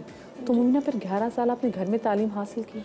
मैंने एक स्कूल ज्वाइन किया था, मैं वहाँ गई थी। एक मैडम ने तो मुझे रिजेक्ट कर दिया कि नहीं, हम ऐसे बच्चों को एडमिशन ही नहीं दे सकते कि हमारे दूसरे बच्चों पे क्या असर पड़ेगा। जो व्हीलचेयर पे अगर बच्चा है तो उसका असर दूसरे बच्चों पे गलत पड़ेगा, या ये बोल के मुझे जब रिजेक्ट किया तो मैं बहुत डिसहार्ट हो गई। मैंने बोला यार ये कैसे हो सकता है ना। फिर मैंने छोड़ दिया। बट फिर हम इस्लामाबाद शिफ्ट हो गए थे कराची से। वहाँ एक रोड पे मुझे मैडम ने, प्रिंसिपल ने चलते हुए देखा, तो उन्होंने बोला कि हाँ, हमें इसको अपने स्कूल में लेना है। मतलब there are 2 types of people, एक इतने नेगेटिव और एक इतने पॉजिटिव, कि उन्होंने मुझे रोड से उठा लिया कि नहीं, इसको हमारे स्कूल में लेकर आओ। तो मैंने वहाँ ज्वाइन किया। बट मेरे क्योंकि 9 ऑपरेशंस हुए तो मेरी डिसेबिलिटी ना विद टाइम इंक्रीज हो गई। पहले इनकॉन्टिनेंस नहीं थी, और मैं 7th क्लास में थी, मेरा जब इनकॉन्टिनेंस होना स्टार्ट हुआ तो मैं स्कूल भी नहीं जा पाई, क्योंकि वो यूरिन बैग साथ में लग गया था। तो ऑब्वियसली वो कोई स्कूल था, आप नहीं कर सकते। लेकिन तमाम तर चीज़ों के बावजूद आप रुकी नहीं? मैं रुकी नहीं, बट इट वॉज थिंक कि मैं जब DW आई थी मैं इतनी कॉन्फिडेंट नहीं थी। जो मैंने यहाँ से आगे सीखा है ना, शायद मैंने वो अपनी लाइफ में पहले। चलिए जी, मुझे बड़ी खुशी है कि हमारे पास ऐसे इदारे हैं जो कि लोगों को इतनी हिम्मत और इतना अज़्म जो है वो दे रहे हैं कि वो अपने पाँव पे खड़े हो सकें। बहुत शुक्रिया जी, मोमिना हमारे साथ मौजूद थी। और ऐसे ही लोगों की हमारे मुआशरे को, हमारी सोसाइटी को और ज़रूरत है, क्योंकि हम लोग ज़रा सी चोट आती है और ज़रा सी ज़िंदगी में छोटी सी मुश्किलात आती हैं तो हम लोग ना बिल्कुल हमारे हाथ पैर फूल जाते हैं और हम काम करने से इनकार कर देते हैं। ऐसे वक्त में हमें मोमिना जैसे लोगों को देखना चाहिए, उनको मिसाल बनानी चाहिए। दूसरी जानिब हमें स्कूल्स में ऐसे लोगों को इनका कोटा होना चाहिए, यूनिवर्सिटीज़ में। अच्छा जी, लाहौर की मैं बात करूँगी, एक बार फिर से आपको लाहौर लिए चलूँगी। लाहौर में एक अलहम्रा है, अलहम्रा में हमने बड़े जो है वो आर्ट्स के इवेंट्स जो हैं वो अटेंड किए हुए हैं। तो वहाँ पे नौजवानों की फ़नी और सकाफ़ती सलाहियतों को निखारने के लिए ज़िला इंतज़ामिया लाहौर निजी यूनिवर्सिटी के इश्तराक से अलहम्रा आर्ट्स काउंसिल में 2 रोज़ा इंटरनेशनल फ़िल्म फेस्टिवल किया गया, जिसका अहवाल हमें बता रहे हैं उस्मान अली। 2 रोज़ा इंटरनेशनल फिल्म फेस्टिवल का इफ्तिताह डिप्टी कमिश्नर लाहौर राफिया हैदर ने किया। तकरीब के शुरका से खिताब करते हुए राफिया हैदर का कहना था कि शहर अदब लाहौर में सकाफती सरगर्मियों को फरोग देते रहेंगे। डिफरेंट आर्ट फॉर्म्स और लिटरेचर के जो एक्सप्रेशन फोरम्स हैं उनको हम किस तरह से सामने लेके आएँ, और लाहौर की अपनी कल्चरल एक्टिविटी और साथ साथ जो आर्ट फॉर्म्स अवेलेबल हैं स्टूडेंट्स का आगे से उसके अंदर इंटरेक्शन, उसको हम इन्हांस करें। फेस्टिवल के दूसरे रोज फिल्म गुंजल, सनक और उम्रू अयार के अदाकार तुलबा और तालिबात ने मुलाकात की। आज के सेशन में नामवर हदायतकार नदीम बेग और सैफी हसन फिल्म डायरेक्शन पर पैनल टॉक में शरीक हुए। फेस्टिवल में फिल्मों की तारीख, स्पेशल इफेक्ट्स और आर्ट समेत दीगर वर्कशॉप्स भी हुई। मल्टीपल पैनल डिस्कशंस हैं डिफरेंट फिल्म्स की कास्ट के साथ भी, और इसी तरह इंटरैक्टिव वर्कशॉप्स का भी इन लोगों ने इनकाद किया हुआ है इसके अंदर, जिसमें अगेन ओवरऑल जो है फिल्म आर्ट जो है उसके ऊपर मेन फोकस करते हुए कि किस तरह से क्या क्या उसकी अलाइड जो ट्रेनिंग कैपेबिलिटीज़ है वो उसके अंदर होनी चाहिए। तलबा का कहना था कि फेस्टिवल का इनेकाद खुशाइंद है, जिसमें फिल्म बनाने वालों को तरबियत और वर्कशॉप्स में शमूलियत का मौका मिला, जबकि जीतने वालों को $10,000 का इनाम भी दिया गया। फेस्टिवल में 40 से ज्यादा मुल्कों से फिल्मों को शामिल किया गया है। अलहमरा में मुनक्किदा नुमाइश में आने वालों के लिए तफरीही सरगर्मियों और फूड स्टॉल्स का भी खसूसी एहतमाम किया गया। फिल्म फेस्टिवल में शिरकत करने वालों के लिए आर्ट रत्न स्टॉल पर 1 सदी तक पुराने इंटीक शोपीस, मट्टी के शोपीस की तैयारी और फने मुसव्वरी के स्टॉल्स भी शहरियों की खसूसी तवज्जो का मरकज बने रहे। मैं एक छोटी सी यहाँ पे ब्रेक ले रही हूँ, आप लोग कहीं मत जाइएगा, ब्रेक के बाद मिलते हैं।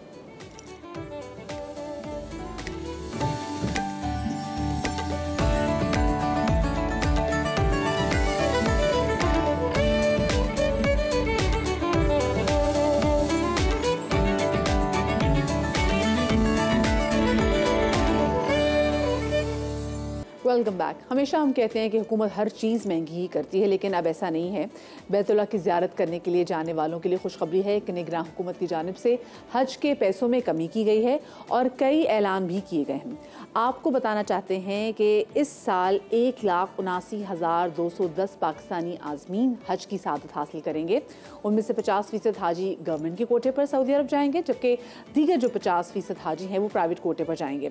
हज जून में होगा और पाकिस्तान से पहली फ़्लाइट इंशाअल्लाह हम देखेंगे कि मई में रवाना होगी। और इस तमाम सूरत हाल के हवाले से हम बात कर लेते हैं। निगरान वफाकी वज़ीर बराए मजहबी उमूर अनीक अहमद साहब हमारे साथ मौजूद भी हैं, उनको शामिल गुफ्तगू करेंगे। अनीक साहब, बहुत शुक्रिया आपका कि आपने सुबह समा को वक्त दिया। सबसे पहले तो बताइएगा कि पिछले सालों के मुकाबले में, क्योंकि लोग ये सुनना चाहते हैं, इस साल हाजियों के लिए क्या कुछ नई सहूलियत ऐसी है जो कि हुकूमत पाकिस्तान की जानिब से दी जा रही हैं?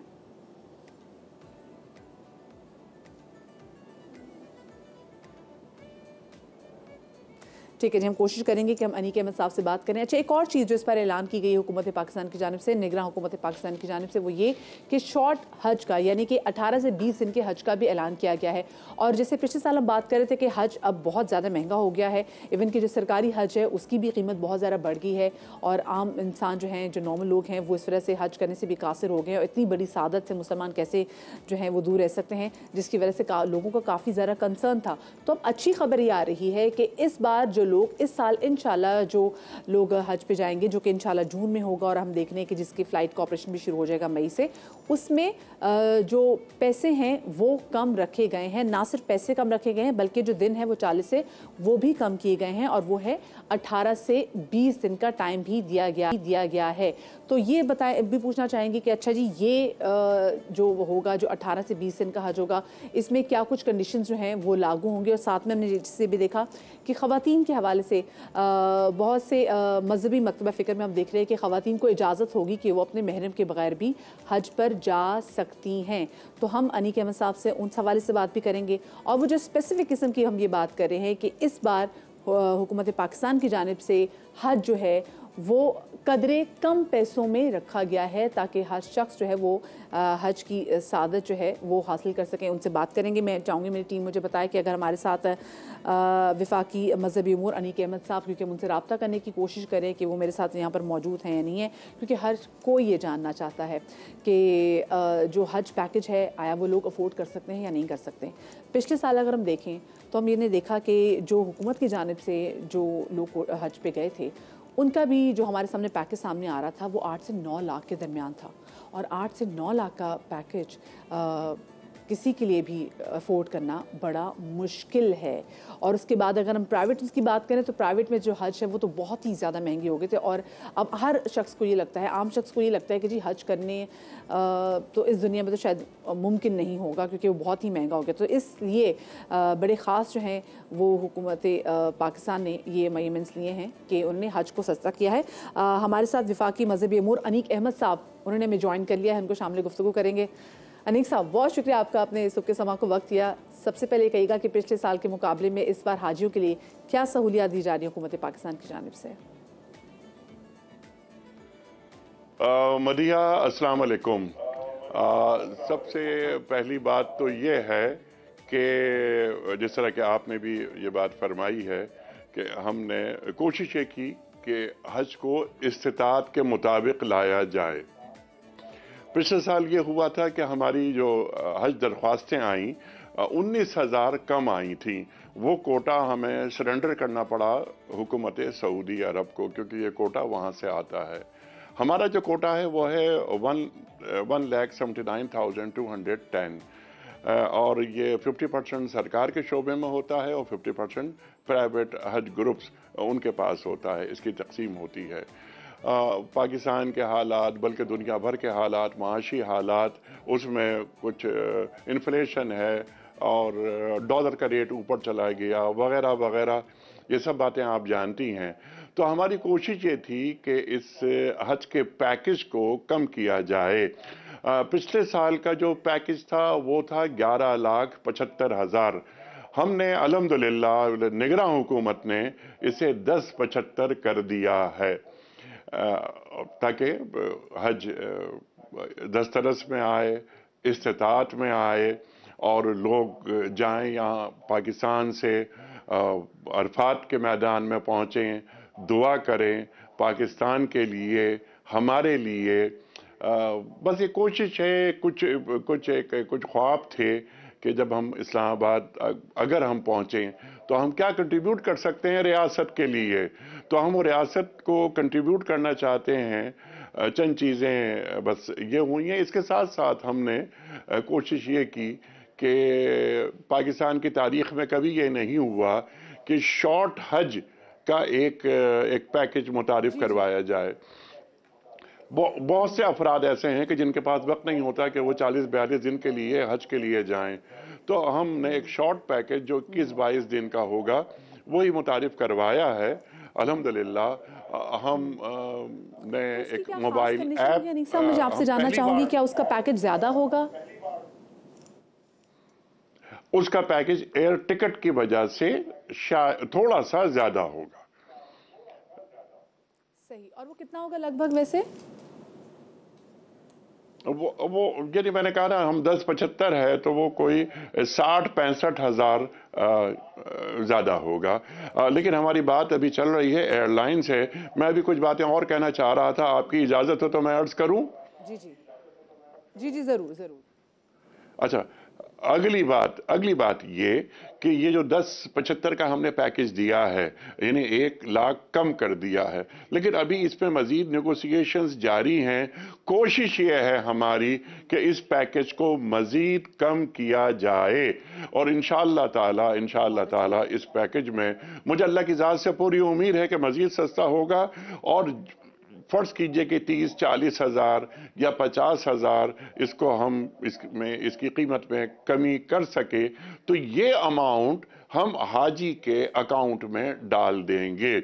हमने मोबाइल ऐप एक मुतारिफ करवाई है। इंशाअल्लाह ताला हर हाजी के पास उसके मोबाइल में वो मोबाइल ऐप होगी जिसमें तमाम तर मालूमात उस तक पहुंच जाएंगी। वो तरबियत के हवाले से, हज फ्लाइट्स के हवाले से, रवानगी कब होगी, वापसी कब होगी, फ्लाइट शेड्यूल क्या है, ये हर किस्म की मालूमात उससे मुताल्लिक जो हो सकती हैं, मुमकिन मालूमात वो हम उस तक पहुंचाएंगे। हम पहली मरतबा के नाई एक 30 kg का एक सूटकेस हम दे रहे हैं। अच्छा, ये तमाम चीज़ें फ्री हैं। जितनी सहूलतें हम फराहम कर रहे हैं ये फ्री हैं। हमने ये 30 kg का जो सूटकेस विद QR कोड हम दे रहे हैं और ये भी पहले कभी नहीं हुआ। यानी ना हाजी गुम हो सकेगा, ना हाजी का सामान गुम हो सकेगा। पाकिस्तान में पहली मर्तबा हुज्जाज के लिए हम एक मोबाइल सिम दे रहे हैं और उस मोबाइल सिम से हमारे हुज्जाज पाकिस्तान लामहदूद कॉल कर सकेंगे। इसके साथ साथ मदीहा आपने ये देखा होगा, इतने फैसिलिटेट किया जाएगा।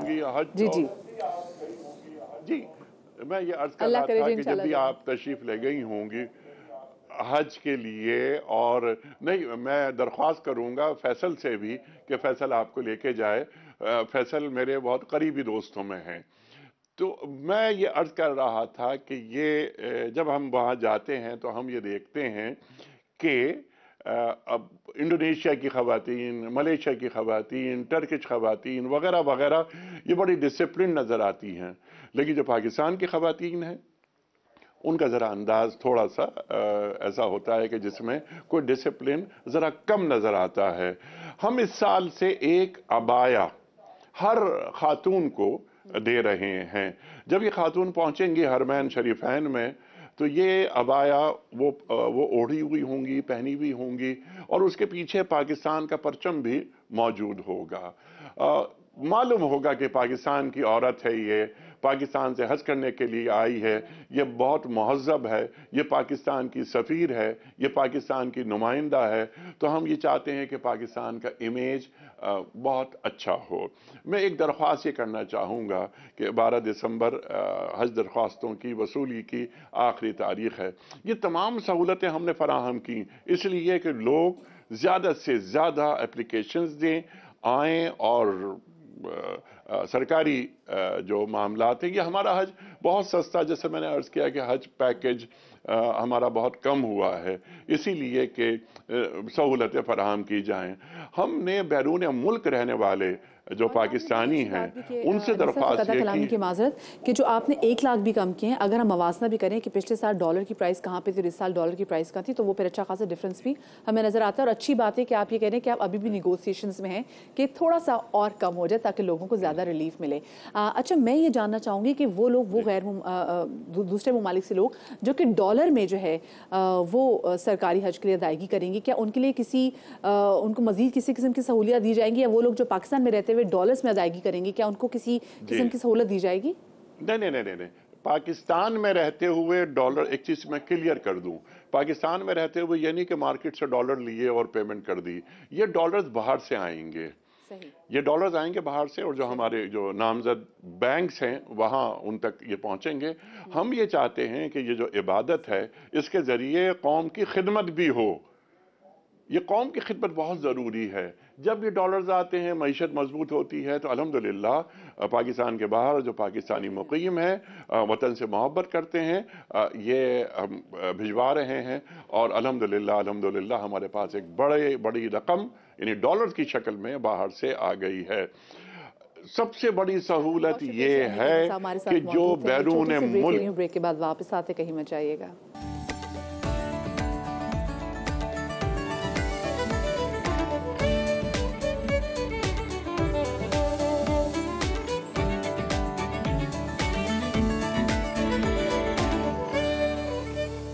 Welcome back. पूरी दुनिया में आज सिविल एविएशन का दिन मनाया जा रहा है और इस दिन को मनाने का मकसद मुसाफिरों को महफूज तरीन सफरी सहूलियात फराहम करना है। सिविल एविएशन रनवे पर जहाज़ के टेक ऑफ से लैंडिंग तक अहम किरदार अदा करता है और हज़ारों फुट बुलंदी पर उड़ने वाले जहाज़ पर रडार से निगाह रखता है ताकि उसकी लैंडिंग और टेक ऑफ को महफूज बनाया जा सके।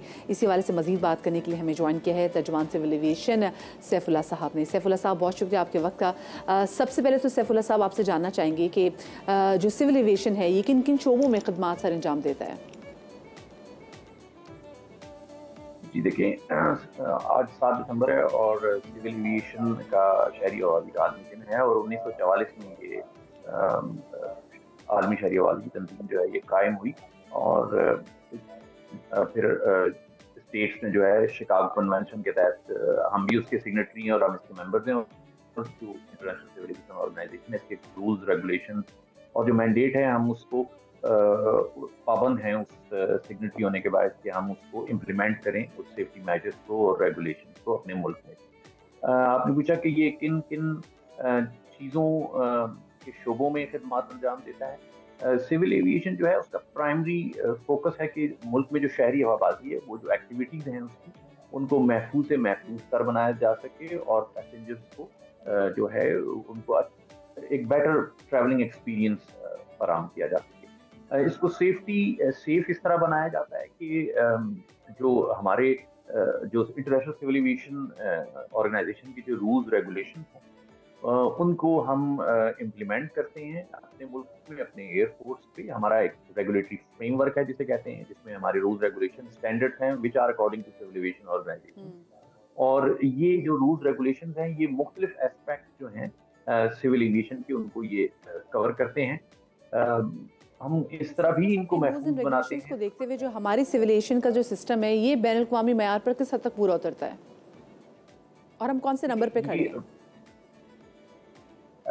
इस तरह नंबर तो नहीं होता, अब जैसे मैं आपको ये बता सकता हूँ कि इंटरनेशनल सिविल एविएशन ऑर्गेनाइजेशन की जो 2020 बल्कि 21 कहना चाहिए कि उनके जो हमारा एक ऑडिट हुआ था, हम अपने जो रीजन है हमारा उसमें हमारा अबव एवरेजेस है, तो वो बहुत सेटिस्फाइड है हमारे तमाम सेफ्टी और सिक्योरिटी और जैसा कि आपने पूछा था किस तरह। और क्विकली मुझे बताएं कि आप लोग का एक कॉल सेंटर भी होता है कि अगर कॉल सेंटर पे कोई शिकायत दर्ज कराई जाए तो कितनी क्विक रिस्पॉन्सेज पे होता है? जी बिल्कुल, देखिए हमारा एक ग्रीवेंसेस यूनिट भी है, हमारी वेबसाइट पर जो है मुसाफिर जाके शिकायत जमा करवा सकता है, हमें डायरेक्ट भी कॉल कर सकता है, हमारे सोशल मीडिया से हमें हैंडल्स पे जाके हमें अप्रोच कर सकता है। बाकायदा खुद लीडरशिप हमारी टॉप जो है वो हर महीने ई कचहरी का इनेकाद करती है, जिसमें लोग डायरेक्ट कॉल करके भी अपनी जो एयरपोर्ट पे अगर उन्हें कोई मुश्किलात पेश आई हैं तो वो उसकी शिकायत वहाँ दर्ज करा सकते हैं। और बाद केसेस में बहुत अच्छी बात जी। सैफुल्ला साहब हमारे साथ मौजूद थे, तर्जुमान सिविल एविएशन। शो के अख्ताम का वक्त हो गया, लेकिन शो के अख्ताम याद करेंगे एक ऐसी एक्ट्रेस को जिनकी कल एकदम से वफ़ात की खबर ने हम सबको जो है वो बिल्कुल उदास कर दिया है। मैं बात कर रही हूँ नौशीन मसूद की। जाल में इनकी अदाकारी आपको याद होगी, टाके की आएगी बारात में इन्होंने बड़ी ज़बरदस्त अदाकारी की है और ये कैंसर से फाइट करते हुए जो आप आखिरी तस्वीर देख रहे हैं ये भी नौशीन मसूद की है। कुछ अर्से पहले जब आपने इनको ड्रामास में देखा था तो ये बिल्कुल ऐसी लगती जैसे हंसती मुस्कुराती अभी हैं, लेकिन उसके बाद कैंसर से इन्होंने फ़ाइट किया और बहुत देर तक इन्होंने फ़ाइट किया। और कल जब इनके जाने की खबर आई तो कोई भी इनका मद्दाह जो है, कोई भी इनका फ़ैन वो ख़बर एक्सपेक्ट नहीं कर रहा था।